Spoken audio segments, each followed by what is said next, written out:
Welcome, welcome. It's lesson number two, really. Let's see. I'm going to change that. There we go. Lesson two, part one. And I'm going to start doing them in parts, doing a lesson on Mondays, Wednesdays, and Fridays. So this one is lesson two, Monday, and it'll be part one for this week. Trying out a new light. So let me know what you think about the production value of the light, and we'll get right to it. So, what is the opening for beginner? Again, my lessons are all for very much beginners. And just so you know, the format is Mondays, I lecture about the topic. Wednesdays, we go over some games, and it's a lunchtime lesson at 11 o'clock. And then we do games, actually practice games, playing students or anyone else. And I try to point out during those games the topics or things that we're talking about. So this week, we're talking about openings. Last week, we started off with our very first lessons all about free candy. During the opening, you still need to think about free candy. This is a stepwise set of lessons, so you need to build on every lesson. So we're going to build on the free candy lesson. Later, we'll talk about undefended pieces, which is a little bit of a higher level thinking about free candy, about how things become free candy. So we're going to try not to inundate you with too much too fast, and that's really the challenge. So the challenge is also for me to figure out what's the next thing to teach you. So I'm going to teach you about openings. And we have a board here, and this is a normal opening setup, right, that we're used to. Let's flip the board for fun because most people are used to seeing white at the bottom. And let's talk about it. People want to learn openings. A lot of my students, they start off and say, I want to learn this opening. I want to learn that opening. And I've come to the decision. I've decided over 20 years of teaching and working expressly with beginners that we don't want to learn opening. That should not be an early goal for you. You don't want to memorize openings. Now, I work with children who have great memories. I don't know if they have the time, but they have great memories. And I work with adults and older adults like myself. Our memory is not that great, and we don't have the time to study. So I usually, when I do teach openings to my adults, it's usually going to be forced openings. And by that, I mean, no matter what your opponent does, pretty much can get your setup and you don't have to worry about a lot of theory. You can narrow your focus to limited theory. But normally, most forced openings aren't the strongest openings, aren't the best openings. But here's the good news. As a beginner, someone who's starting off from scratch, have to learn any opening. Instead, we're going to learn opening principles. So I'm going to go over some opening principles, and hopefully today we'll even cover the goals of the opening. All right, so what are the opening principles? Well, the first things I teach my students is to move only their center pawns unless provoked. What that means is I don't want them, as I see a lot of my beginning students, moving side. Um, they just move pawns around. 8 pawns they'll move, and then they'll move this pawn, and then they'll move this pawn, and then they'll move that pawn. And this will be their first like 6, 7 moves are nothing but pawn moves. Not the way we want to play. We want to move our center pawn. And we want to move our center pawns to allow our bishops to develop. The reason why we're concerned about that is because there are goals in the opening. So I like to say there are 5 goals in the opening. The number one goal, the most important thing to achieve in your opening is to develop your pieces. And when I say pieces, I mean your minor pieces, knights and bishops, and castle. That counts as part of development because we need the rooks to talk to each other. And we don't want to normally take our king off the back rank to let our rooks talk to each other. We want our king put behind 3 unmoved pawns. So you could castle king side or queen side, but the best way to have king safety is behind 3 unmoved pawns. And to do that, we usually castle. So castling is a part of development because our rooks get to talk to each other. And last but not least, we get that queen off the back rank. Okay.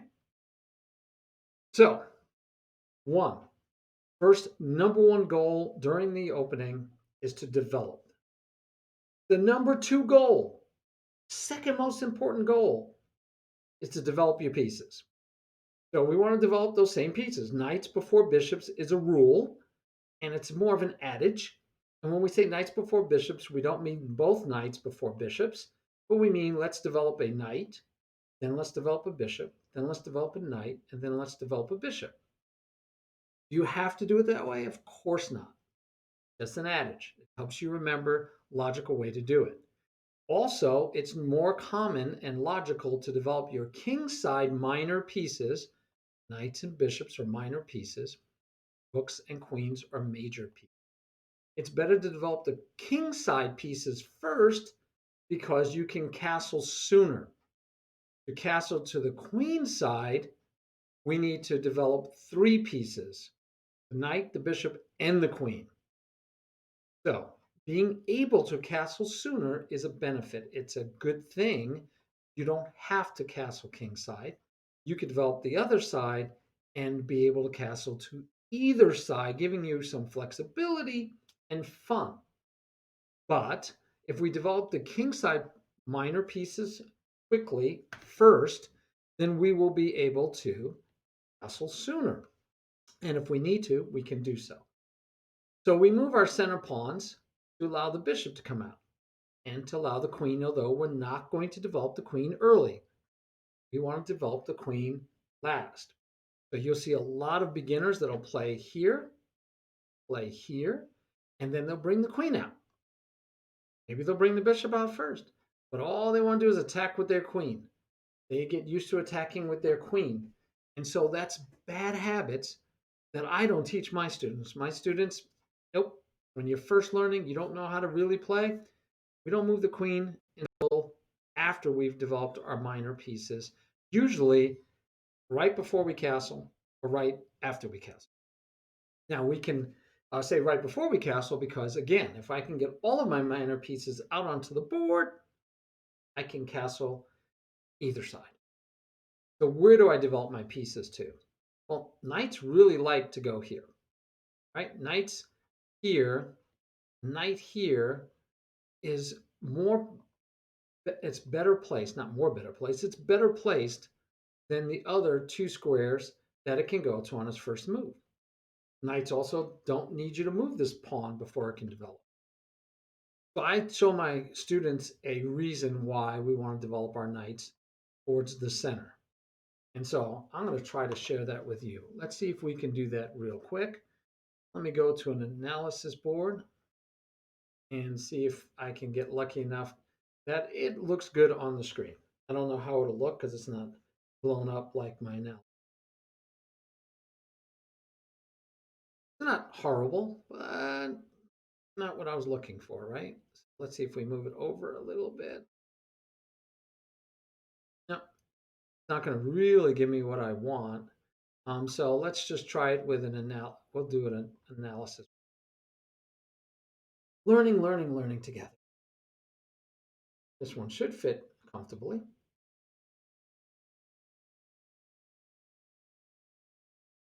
Now, the problem is, of course, it's going to be hard to show you all the fun stuff I want to show you because on an editing board, I can do it much easier.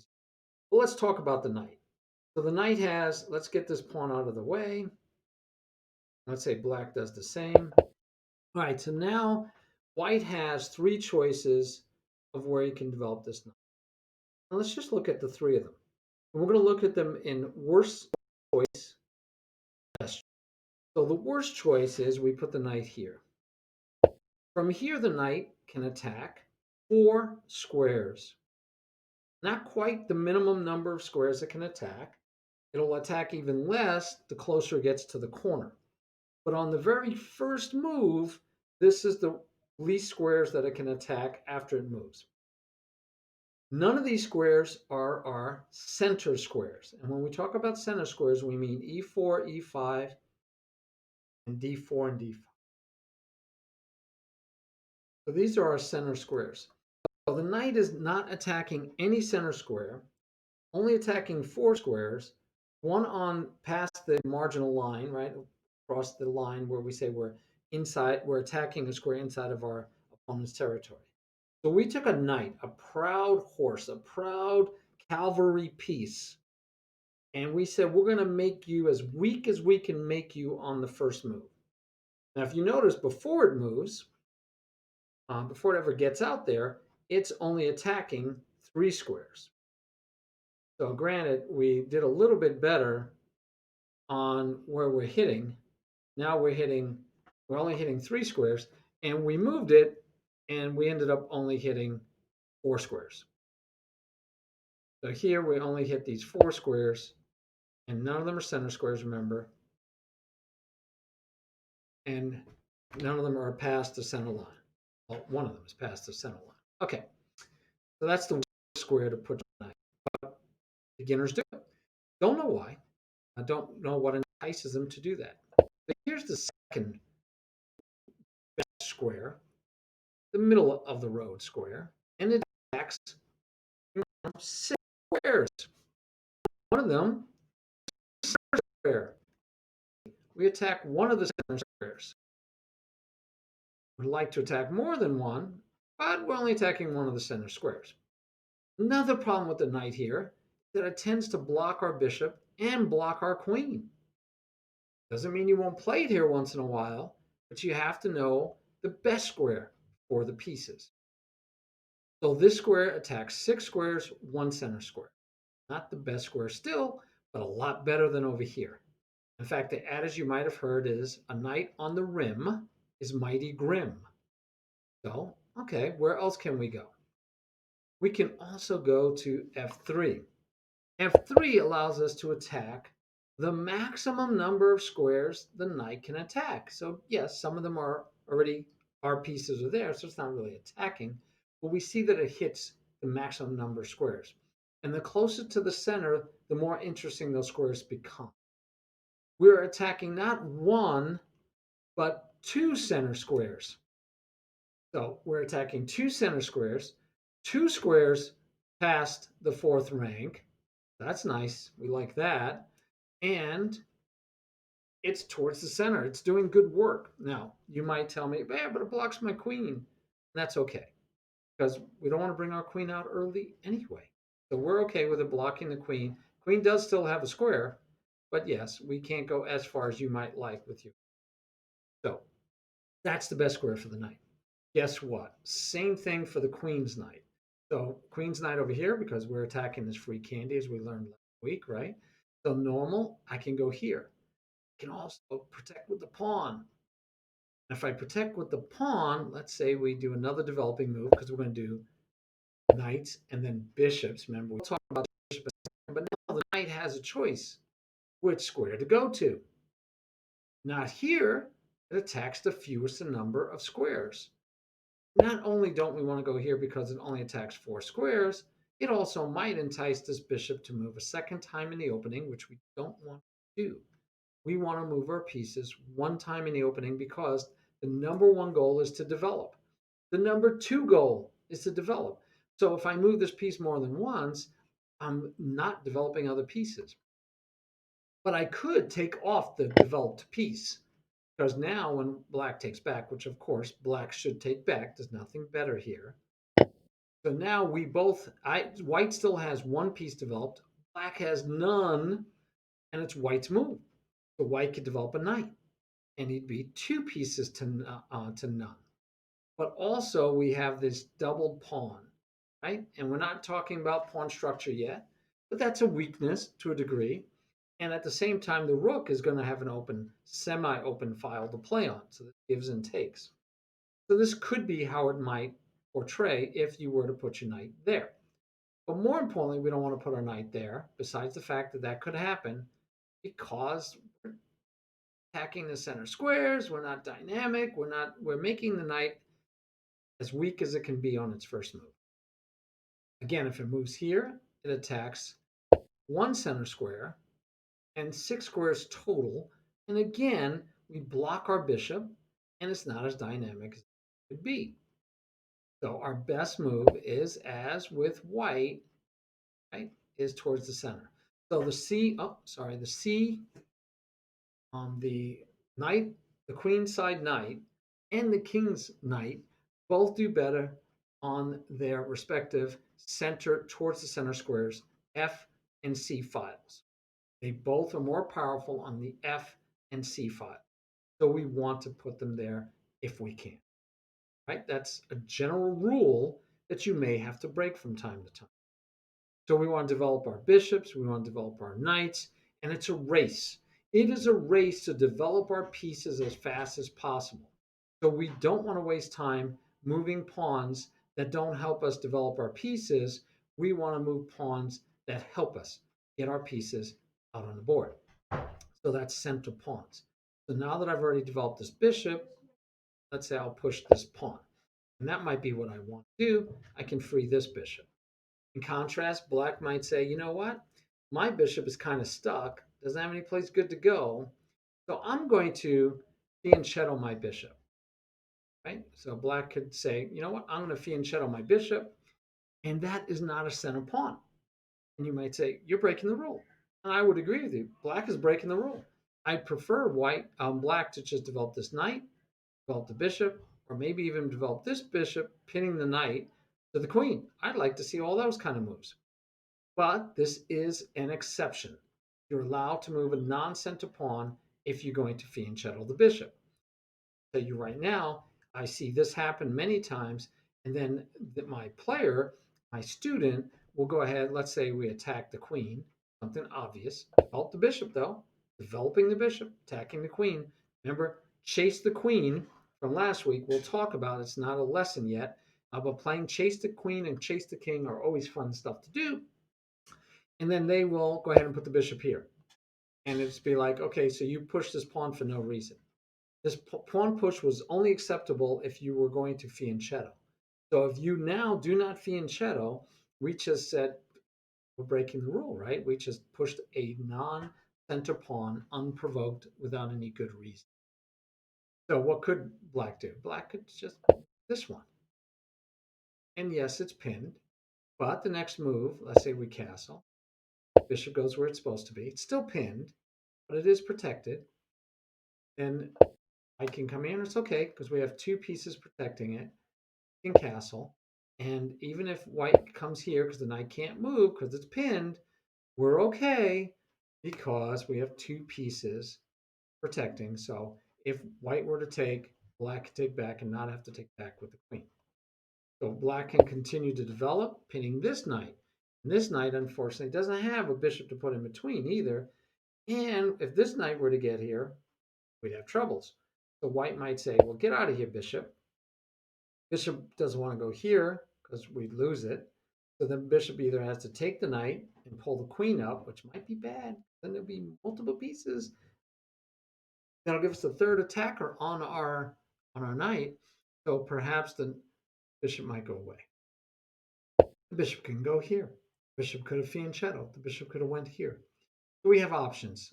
And we're not playing out the game. I just want to show you a basic opening, developing a piece. And now, why is this any good? Why would this be any good? They're not making maybe the best moves. There's opportunities, yes, but we're talking about beginners. Rather than learn an opening and only know that opening, and if somebody plays moves that don't match your opening, you don't know what to do. Uh, I want you to learn the principles first. Don't worry about memorizing an opening. Instead, learn the principles. Memorize and play with the principles. This is also helpful because when you do get ready to pick an opening, we want to pick an opening based on your style. Do you like aggressive play? Do you want to kill the king all the time? Do you play better without knights, with knights, with bishops, without bishops? Play better without the queens? Are you really good at the end game? And do you like positional, meaning you like maneuvering pieces around and not aggressive attacks? Or do you really like tactics a lot? You don't know that yet. You're just beginning. You have no idea what you like. So, how can I tell you which opening to pick to fit your style? Rather than that, I want you to learn the principles, get the basics of how you play chess, including in the opening. And then, once you kind of got a style, then we can go look at your openings. Make sense? Let's go look at a game between two beginners. They're a little bit more advanced. They've been told what to do as far as opening play, but they don't always still do it. And of course, there's always the question of free candy. So let's just go over this game as a prelude for the opening principles. But I should finish by telling you all 5 goals. And these goals are in order of importance. So the number 1 goal was to develop. The number 2 goal was develop. Well, you probably figured it out. The number 3 goal, develop. Just like in real estate, location, location, location is important. In chess, opening, development, development, development. That's the most important 3 goals you have. 4th most important goal is to get your king to safety. Get your king out of danger. Make sure your king is tucked away, blankets, tight, warm, cozy, safe for the winter.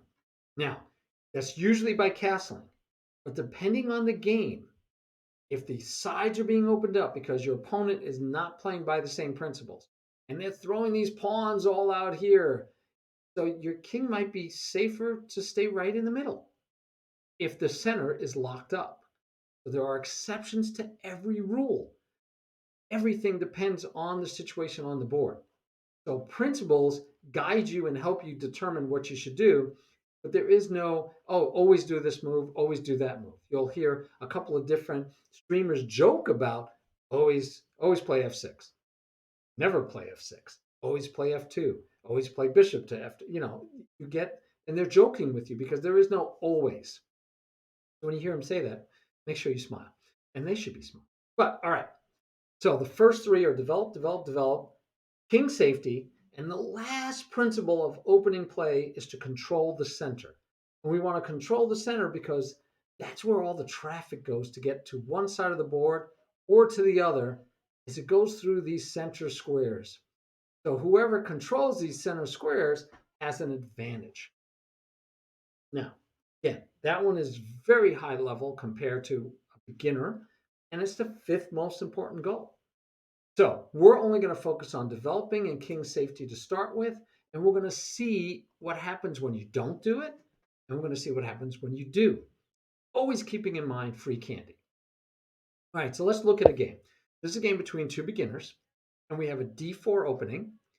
I don't care, right? You'll learn that d4 openings are less tactical, more positional. Takes longer for most attacks to happen. E4 is more dynamic and exciting and scary at the same time, but I don't care as long as they're center pawns, and that was a center pawn. Met by center pawn. So far, so good by these 2 beginners. Is that a center pawn? No. Is this a valid opening? Heck yeah, it's the Queen's Gambit, right? I mean, there's a book written on it by that title, not written on it, and the Netflix series is awesome, right? You can go watch Queen's Gambit. I loved it. Do I want my beginners playing this? No. Do I want to play the King's Gambit? No. Do I want them moving other pawns than the center pawns unless provoked? No. So this is not a good move for a beginner to play. It's too complex. There's too many things to worry about. There's too many different variations. We want to keep things simple. That said, most queen pawns, we like the duo over the c pawn. Yes. But I'm just telling you, I don't think it's something that I want my beginners to even be worried about or thinking about. I want to do just basic development.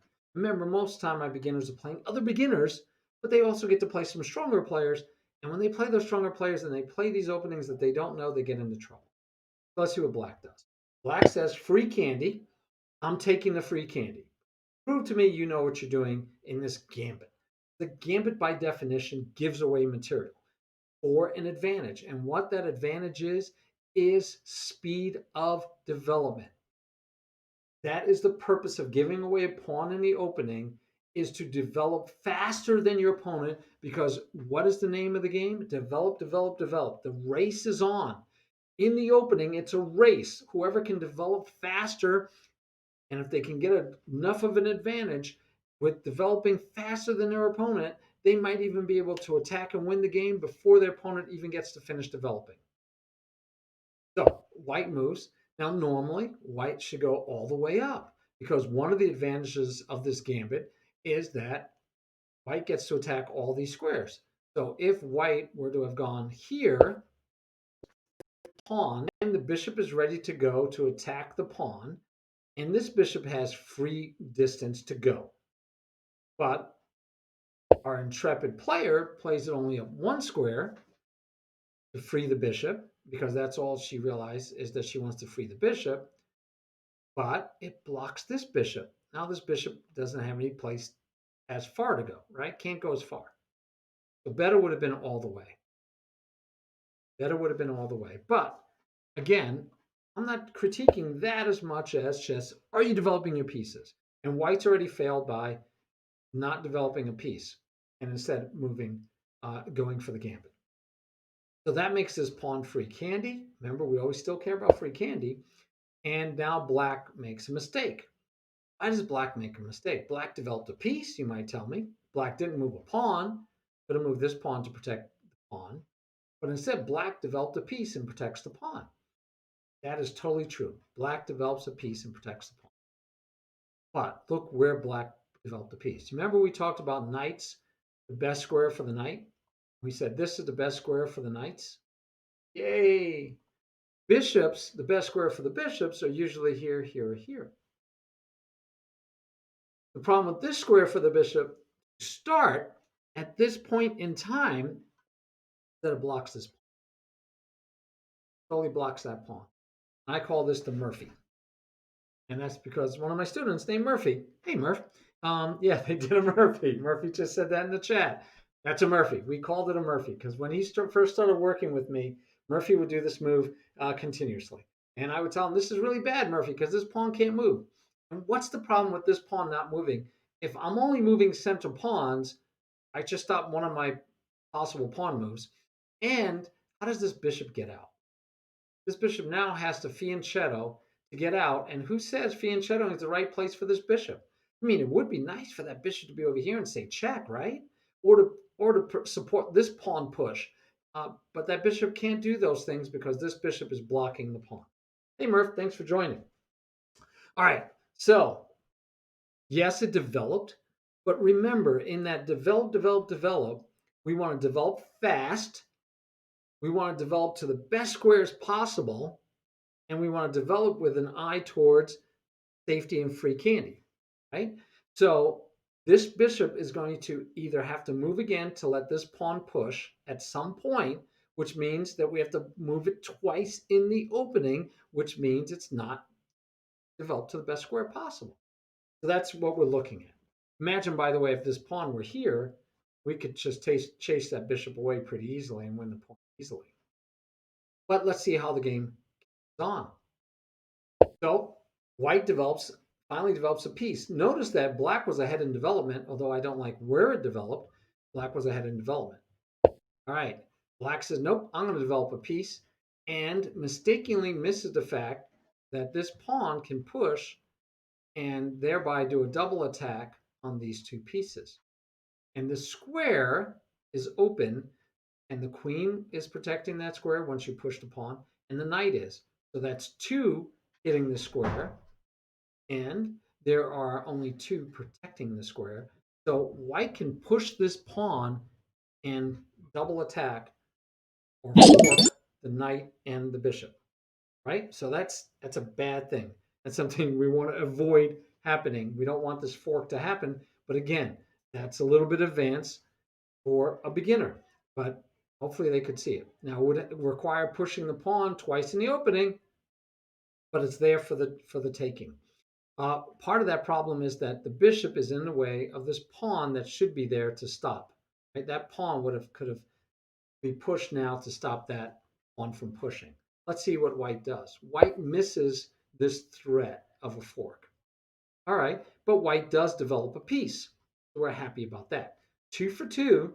White went first, so white should be ahead in development, but white did a gambit. So we'll see what happens. Black develops another piece. Now this is no longer a threat because now there's 3 pieces attacking the square. So this no longer works. Too bad. White had an opportunity to win a piece or a pawn and missed that opportunity. Again, at the very beginner level, I'm okay with that. It's not free candy. It's a tactic of seeing a fork. Now, granted, it's one move away, so you would hope they would see it, but I'm also okay with them not seeing it at this stage. White develops another piece. You notice white isn't winning back the pawn that white gambited. And what was the purpose of the gambit? To develop faster than your opponent, and black is actually ahead in development. But now we see the problem. Black can develop the queen, right? Not black can develop the queen to one of these two squares. And after black develops the queen, then he could castle, but he still can't finish developing this bishop until he moves a pawn. And this is the only one that has any scope.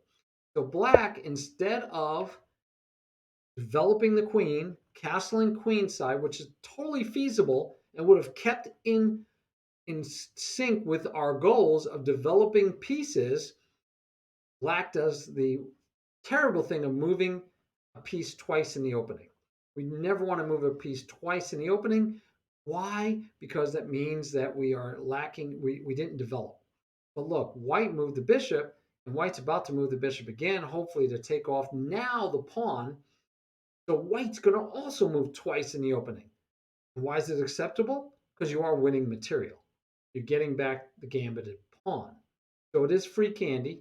You probably want to take the free candy. Have to.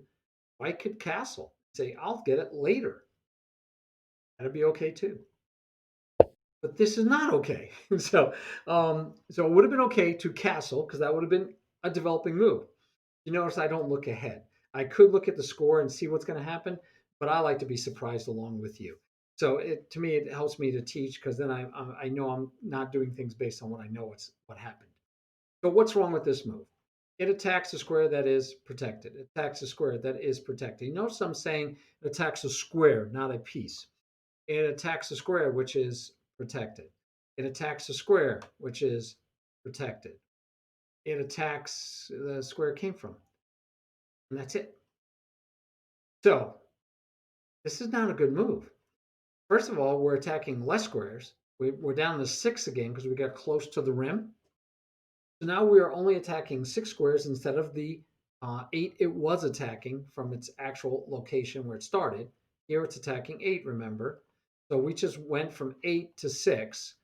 And more importantly, it's attacking nothing that's not protected. Everything is protected. It moved the piece twice in the opening. Better would have been to take the free candy if you're going to move something twice, or you could have moved the bishop, or you could have castled. Now, some of you are going to be really quick and say, yeah, but if you move the bishop can come here, and that way if you take, they take back, and you still can't take because your bishop's in the way, and you're totally correct. That's why we're not going into all the details of good move, bad move, good move, bad move. We're doing good move versus bad move based on one criteria. Are we following the opening goal of develop, develop, develop? We haven't talked about pins. We're not talking about getting pieces to be more dynamic. We're not talking about any trades. We mentioned the fork possibility that was missed. But in this case, this knight moving here does nothing to promote development, and it moves the piece twice in the opening and moves it to a lesser square. It was doing better where it was. So this is a bad move. It's a bad move because it doesn't develop a piece. That's our goal in the opening. Either take free candy, that's acceptable, or develop a piece. Okay, don't allow free candy. That's acceptable. But otherwise develop a piece. And so this is not developing a piece. Black says, you know what? I'm finally going to get this bishop developed. Black wisely ignores the knight. Doesn't really worry about the free candy. Now, if black tried to defend the free candy, I would have been okay too. Not really too many easy ways to do that. So I'm okay with giving the candy back. And more importantly, more important than the free candy, because it's already right, you're just giving back a pawn, is getting this bishop to be able to be developed. So kudos to black, kind of correcting the Murphy move from bishop to e6 was the Murphy, but now we fixed it and we're going to move out of the way. So white says, I'm going to take the free candy, which means to move the bishop twice, move the knight twice. Two pieces move twice. Black moved the bishop twice. So if you look, both of these two players have moved their minor pieces twice in the opening, but white's doing a little worse, and so black should be able to get ahead in development. But black didn't. So what would be a good move here? Black can move the bishop here. That would be a good move. Black can move the bishop here, pinning the knight. That would be a good move. Black can move the bishop here. I'd accept that move, right? Any of those moves would have been good. Bishop to here would have probably been great. Uh, Bishop here would have been fine. White might have even developed a piece to stop the pin. Um, but right now, this bishop wants to develop. We pushed the pawn so we could develop, but we're not. We're ignoring it again. We're not developing the bishop, and instead, black makes the mistake of moving a piece twice. Now, the third time this bishop is moved, we still see this bishop is doing nothing. We're attacking the queen, which is threatening to win the exchange, right? Remember the exchange rate, bishop for a queen. Queen is worth a lot more, 3 times as much as the bishop. But white can do things to stop it, right? White can put the knight back in front. White can put the pawn in front, or can't take the bishop. That's our first choice, always our first choice. See if we can take the piece. Or white can move the queen. So white moves the queen. Now, again, is this the right square for the queen? This might have been a much better square pinning the knight. Might be. Um, this allows the knight to come here and attack both of these pieces, but that would mean moving the knight more than once in the opening. So again, we don't want to move the knight more than once in the opening anyway. But look what happened. The bishop moved 3 times, here, here, and now here. Right? The bishop could have went here right away the first time, but it took 3 moves to get here to attack the queen, which made the queen go get developed. So black just helped white develop. So black was ahead in development, 3, right? To 3 and 3 to 2. But now white just jumped out in the lead. So now white has 4 pieces developed. The only negative is that the queen is developed early. We said the queen should develop last, but okay, it's developed. Black does not develop a piece. This bishop is still dying to develop. Still could have went here and pinned the knight. It's protected by this knight. So the bishop still could have went there. The bishop could have went here. Black still has the opportunity to develop pieces, but black doesn't. Black instead takes a pawn, which is, if you noticed, it's not free candy. Now, technically, we can mark it as free candy because there's only one piece developed protecting it, and there's 2 pieces attacking it. So to be fair, this is technically free candy, right? But we would be losing the exchange, not so much free candy. This one would be free candy afterwards. So we take the pawn, we take back, queen gets to take, and we just gave up a knight for the pawn. So you might say, but yeah, but black is at least being aggressive, thinking about, maybe getting the queen here. It doesn't work. Too many pieces. Many pieces protecting it. Only the bishop would be for black. But at least black's being dynamic and aggressive. Isn't that good?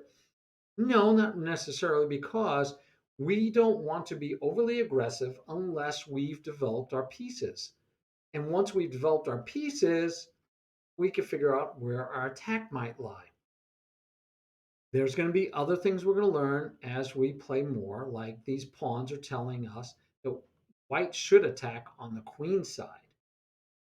But also, we want the bishop outside of this pawn chain. So there's a lot of things to learn, a lot to learn. And that's why I don't want beginners trying to learn openings by heart, by rote memory. So instead, we want to learn the basic principles. And the basic principle here says black should be developing his pieces, not moving a piece more than once. We've already moved the bishop 3 times. We're about to move this knight. So we've now keep moving only 2 pieces. This bishop doesn't get to play. This queen hasn't gotten into the game. And by taking here, we now offer this, we gave up the exchange, and this became free candy.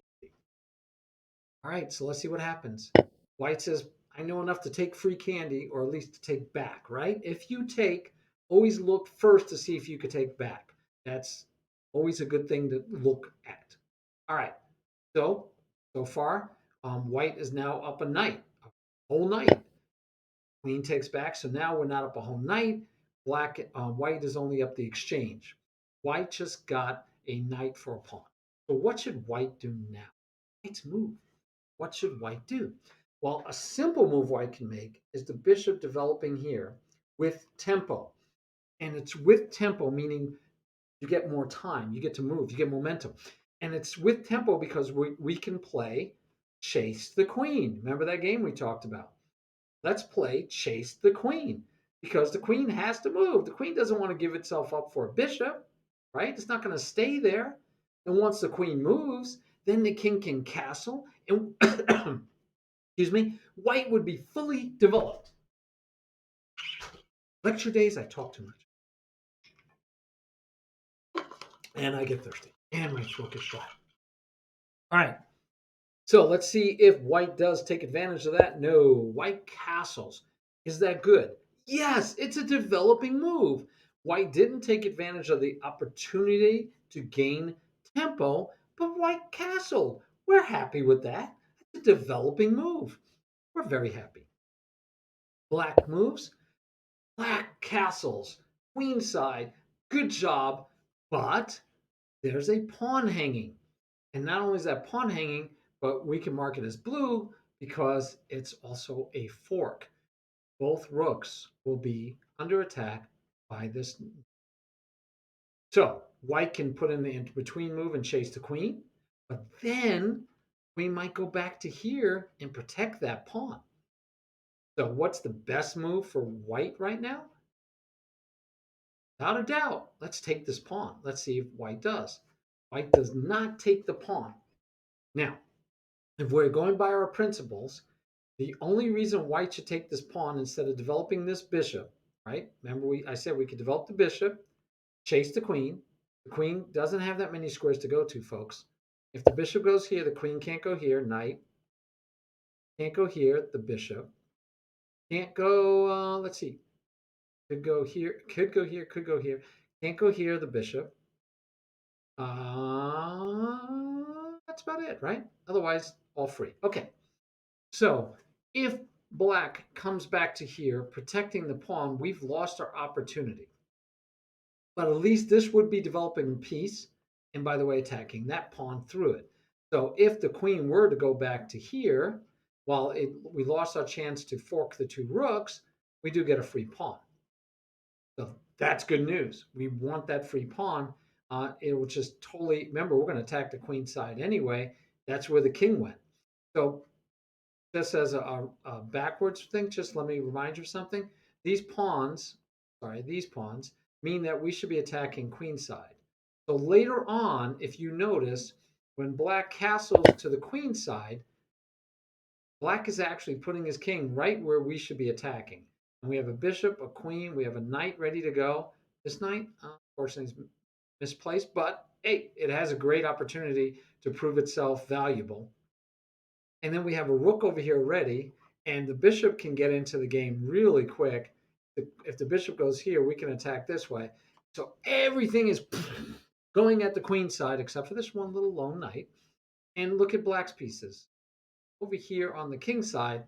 So this king is going to be in grave danger if white were to just do what the pawn's told or it should do, which is attack the queen side. But anyway, so we get a move I totally do not understand. Don't know what it's attacking. That's the only difference, right? It doesn't attack here anymore. And doesn't take the free candy plus the fork opportunity. Misses that. Doesn't develop the bishop. So again, if we just looked and said, you know what, if you just developed your pieces or took free candy, remember those two rules. Those are our two main principles to start the game. Develop, develop, develop. Unless there's free candy, white would be making better moves. If white just moved here, it'd be a better move. Developing would probably get us some free candy over here. Okay, so that pawn move doesn't help us. This knight move, again, this bishop needs to develop. This pawn is hanging, but this bishop needs to develop. So again, I get it. I get neither player has seen the problem with this pawn. I get that, and I don't hold it against them. What I do hold against them is the fact that we're moving a piece again, not attacking anything, and look where they put it. It's on the rim, doing nothing. Further off on the rim, not protecting these squares even, and this bishop still doesn't get into the game. This bishop still hasn't gotten into the game. This bishop wants to play so bad, and nobody's letting this bishop play. It's just not fair. Somebody should let this bishop into the game. But mostly, we're giving up free candy at the same time. So let's see. White still doesn't see the free candy, but at least White sees that I can develop my bishop with tempo and play chase the queen. So bravo, White's now fully developed. That's a little bit better. That's a little ahead of Black. Black still has a bishop developed. And if we look at the pieces, White's knight is better than Black's, but not by much. But this makes it look like it's a lot better. But otherwise, White's pieces at least seem to be a little bit better coordinated, except I still don't know what the bishop's doing over here. We have no clue why the bishop. So Black needs to move the queen. So Black moves the queen out of danger, and then we fall back into, if you think about it up to this point, Black's only free candy was the knight that he traded for a pawn. That was a bad move. And Black has allowed this pawn to sit here for free, all these moves. That's a bad thing. But then this is the biggest free candy giveaway of the day. There's nothing protecting the queen. And Black put the queen to where two pieces are attacking. So in online play, a lot of times you make mistakes, and sometimes you have misclicks, right? You meant to put that queen where, but maybe you meant to put the queen someplace else, and you by accident put it here. Okay, I mean these squares were not open. None of these squares were open. None of these squares were open. The queen was here. So none of these squares were open. So the only square that queen could have gone to from here, would have been here. That's the only safe square the queen could have went to. So don't know how it could be a misclick. But regardless, it's giving away free candy. Okay, so White takes the free candy, and now look, this pawn is still free and still a fork. And now this bishop is free, but also this pawn is free. So we've got a lot more free candy, plus we just lost our queen. And the game should go downhill from there, and we should see what would happen. But, who knows? White could just taking it 2 pawns for the bishop, end up with the queen here saying check, and White should win that game pretty easily. This game, I think, goes all the way on until it becomes a draw. Uh, gives back pieces, gives back free candy, but we're finished with the opening per se, so we're going to stop here. And I just want to point out that White right now is winning easily because of free candy given away. That's why I'm telling you, free candy is the number one bane of beginners. But also, if you look what Black did and White did wrong, what they did wrong besides giving away free candy, which Black did more than White so far, is that they moved pieces more than once in the opening, didn't develop wisely. Okay? So let's look at one more game, one that's a little bit stronger pairing. These two played, they're a little stronger. Game went very quick, and the game was lost by a tactic. But let's see if there was development early. All right. So in the beginning, we see, all right. So 2 pawns, nice. Attacking the center pawn, developing, not developing a piece, but moving a center pawn. We'll take it. Developing, pinning the knight. Now, here, White has opportunities to be aggressive. White says, I'm going to come and get you. And in fact, there's a nice little trap. Well, actually, that works right now. Because if White had this pawn push so that the knight was protected, then we can get some threats. Maybe. um, it's right. There's threats of checkmate with this with the right sacrifice going here. So if white were to do this, let's say, and black were to take, then we could get this check, and we can move. We have to move somewhere. We get this check, and well, we get to run away because this isn't where we wanted. We wanted the knight here. So white, knowing that, says, oh, I'm going to do this trick. I'm going to do this. If you take my queen, I take here check. Watch now. Take my queen, I take here check. King can't go here because of the knight. Only has one square. When you only have one square, you're liable for mate. It is mate. No squares to go to, and everything is protected. That'd be checkmate for giving up your queen.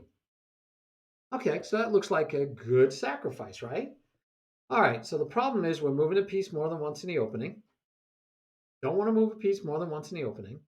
We've given away that piece for a pawn so far, and it's all predicated on the fact that black will take your queen and not notice. But black could just say, okay, let me see. I could take the queen, but, and this is where not knowing the opening is harder work for you over the board. You'd have to figure out, well, if I take the queen, he could take here check. He can move here. Ooh. Oh, if that knight comes here, which is just logical, right? All white's doing is check, check, check, check, check. And you might say, oops, I'm going to get mated. And so then you might say, what can I do? Well, he's moved the piece more than once. My bishop is, remember, we go back to counting free candy. My bishop is free candy. His knight is free candy. My pawn is free candy. This attacking it, folks. So my pawn is free candy, the knight is free candy, the bishop is free candy. Can I make one move to protect both the bishop and the pawn and take this free candy? Well, yeah. I could protect the bishop. I could attack this bishop is now free candy, and I'm protecting my pawn. This like is the Swiss Army knife move of moves, right? This solves all of black's problems. All of them, right away. So this is obviously what black should do. And it tells you that yes, you can launch an attack, and this is a tricky little opening where white can take here and threaten mate, but black doesn't have to take the queen. And if black doesn't take the queen, he gets a knight for a pawn, and he's looking pretty good. Right? There's no loss. So this is a premature attack done too soon, shouldn't be done. And how do I know that? Because white hasn't developed enough of his pieces. It's 3-2, and I'm sacrificing, and I have to really check. White really needs to check and pay attention and make sure that where this might work better if this knight wasn't here, if that knight wasn't there. So if the knights weren't there and this happened, then we could just take, because the best black could do is take this way, and then we could take back with the queen, and we'd not have lost anything, right? In fact, we would have won a pawn. So if we go back, let's say right here, black moves here. Oh, sorry, it has to even go back further. So let's say black goes here to protect. Black goes here, and black pins. Now we gotta get this. We gotta get this. We need that for the check, right? I mean, we need that for the checkmate. So really, we're not going to get what we wanted because black can escape. So I don't know when I don't remember the exact opening. I know there is an opening where this works, and you don't have this simple response that you could end up taking this way. But right now, we do. You know, it's there. And it might be if the knight moves here, maybe is being aggressive, right? That would work. Knight moves here because we pinned the knight. So let's make believe for a second. A knight here. Let's say we castle. Let's say black says, "Ha! Now I've got you," because right, the knight can't go anywhere. I've got two pieces. If you let me take, you're going to have to take back with the pawn because you won't take back with the queen. That'll ruin your king side. So here, white can say, nope, you haven't developed. I've got my king in safety. I've got 3 pieces. You've got 2 pieces, and you move the knight twice in the opening. I can try to punish you for moving your knight twice in the opening. And this is where the same thing should happen. Check, because you still only have 1 square, and we still get checkmate. So we get checkmate there. And if you don't take the queen, right, which you shouldn't because you're going to get mated, you say, well, take that. Um, we get to take here. So the game isn't over, folks, right? I mean, you get an attack the rook, but there are dangers to be had because this pawn is still weak, and white can still try to launch an attack against it. And even if he doesn't, he's only lost the pawn. You got back the pawn, but at what cost? So white would have had an attempt for that tricky mate and not have really lost a lot. But as the game went, this move would just stop it. So the way the game went, unfortunate for our student, was did not take. Instead, hello, going to the wrong variation. Oh, that's because I'm showing you a different variation. My bad. So here on this take, instead of taking with the knight, black made the mistake of taking with the pawn. White got to take back the piece that he had just sacrificed. Black developed, but forgetting that this became free candy. So remember always, we do need to develop, but we have to pay attention to free candy. And so what would be a better developing move? This one, play chase the queen. While you develop, you'd be playing chase the queen. So now the queen can't take here. Queen has to find a new home. And then after the queen finds a new home, we'll make sure that we're still not leaving free candy. And we can continue with development. But black just missed it. Black developed a piece though, but forgot free candy. White did not take the free candy right away.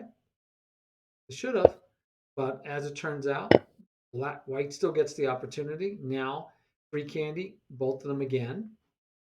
And black only stopped the free candy on the rook, didn't stop the free candy on the pawn. Unfortunately, that's checkmate. And this happens when you're a beginner. You get checkmated sometimes because we're not seeing the free candy. But go back and remember the major problem was that we didn't take back with the knight, which was also a free candy issue that we left the bishop hanging. This game was mostly predicated on problems with free candy, but white should have been down a piece because he moved the piece twice in the opening, being a little too aggressive, but he got away with it. So why don't I teach these openings, things like this? Why wouldn't I tell white to do that? Look, he got an easy win, a quick win. Because I don't want to teach people how to win games if the opponent misses stuff that he shouldn't miss, right? It should be, you should still be making good moves. I like the aggressiveness of white, but it should have been punished. And then we wouldn't have been developing our pieces. We would have seen that we had problems and we would have done much better. We didn't do that and played solid. But black has to follow the principles. And in this case, it was just free candy and punishing the fact that he moved the knight twice. Taking with the knight would have been better. All right. So the lesson for this week is going to be about developing, developing, developing. We'll talk about king safety. In this case, the king was not safe.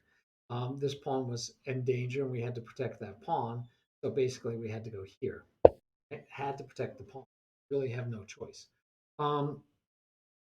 That would have been a safer way to play. But king safety is an issue here because this king can't castle this side. King's going to have to castle over here if it castles.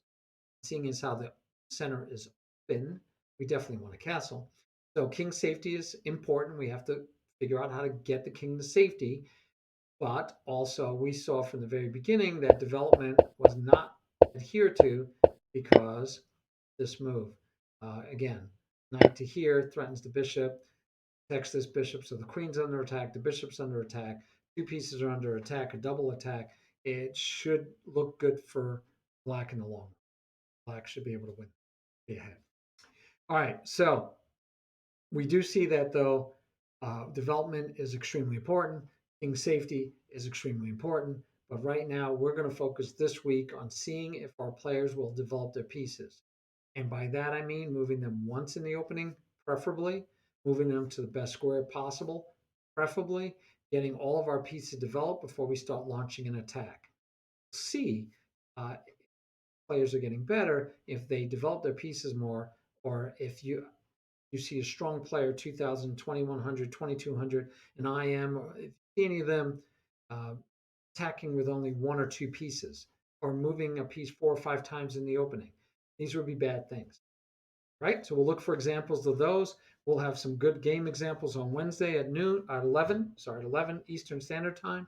And then on Friday, we'll play some games against some beginners, and we'll see what happens if we develop, not worrying about knowing any openings, going to play basic principles, develop our pieces as fast as possible, and see if things pop up and open up, and free things happen for us and good things happen if we win the development race. While you're doing that development race, you always have to keep in mind free candy, and that free candy, if it's near your king, is going to deal with king safety. Can't allow ourselves get an early checkmate against us. All right, that was it for tonight. I hope to see you guys on Wednesday, and have a great day or a great night, what's left of it.